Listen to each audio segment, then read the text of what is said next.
एक बार एक गुरु और उनका चेला सत्संग घर में सत्संग करने जाते थे।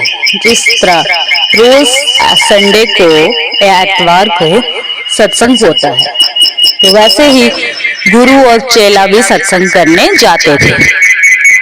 गुरु जी के पास जाने के लिए सत्संग घर तक एक घोड़ी थी। जैसे कि वो बहुत दूर रहते हैं, इतना दूर रहते थे कि वो जो सफर था वो काफी था, कम से कम 1-1.5 घंटे का। इसलिए गुरु जी ने घोड़ी रखी हुई थी, वो उस पर बैठकर जाते थे। और जो उनके साथ दूसरा आदमी था, उसका काम था भजन करना।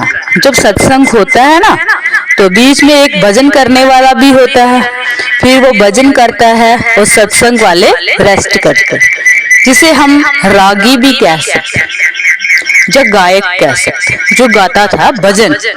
तो वो पैदल जाता था गुरु जी के साथ।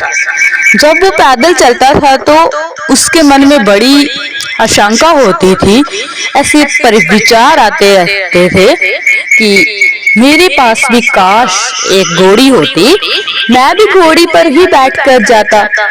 मुझे तो चलना पड़ता है पैदल, घोड़ी तो बहुत तेज चलती है और मुझे उसके पीछे भागते भागते चलना पड़ता है। वो बस हर रोज अपने मन में यही विचार करता रहता था जब वो सत्संग घर तक जाते थे। वो एक बहुत अच्छा गायक था, बहुत ही अच्छा भजन कीर्तन करता था। एक दिन सत्संग घर में उसने इतना अच्छा गाया, इतना अच्छा गाया कि सभी भक्त झूम उठे, इतने मस्त हो गए कि वो प्रभु में ही खो गए। तो गुरु जी ने खुश होकर अपने चेला से कहा कि मांगो, आज तुम्हें क्या मांगना है, मैं तुम्हारी हर ख्वाहिश पूरी करना चाहता हूँ। जो तुम चाहते हो मैं वही करूँगा, मैं तुम्हें वही दूंगा। बस फिर क्या था, गुरु जी के तो कहने की बात थी, बस चेला तो इंतजार में था। उसने कहा, गुरु जी एक घोड़ी मिल जाती तो अच्छा रहता। गुरु जी ने कहा, बस घोड़ी? ओहो, मैं तो तुम्हें अपनी गद्दी देना चाहता था, घोड़ी नहीं।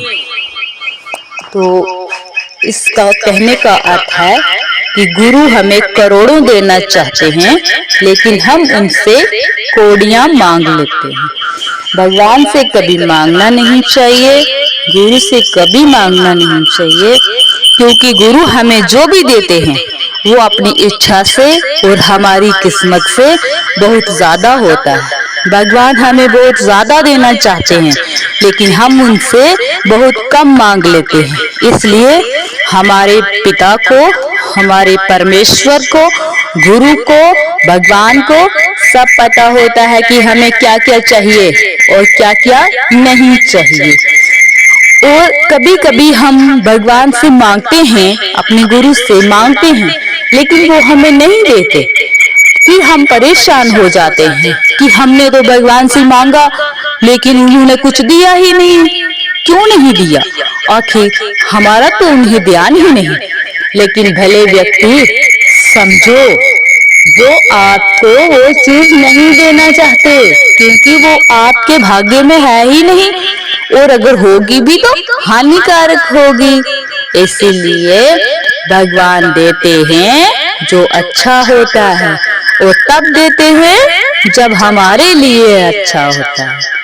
तो कहते हैं ना कि मन का हो तो अच्छा, ना हो तो और भी अच्छा, क्योंकि वो परमेश्वर की मर्जी है।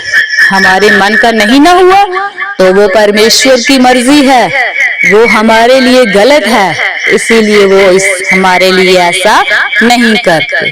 इसमें वो भागी नहीं बनते कि हमें कोई परेशानी हो, हमें कोई दुख हो। इसलिए प्रभु हमारे अंग संग रहते हैं। आपको कोई भी परेशानी हो, आप अपने भगवान को ध्यान में लाकर उनसे मन ही मन कह दो कि प्रभु जो अच्छा है ना वही करना अपने भक्त के लिए।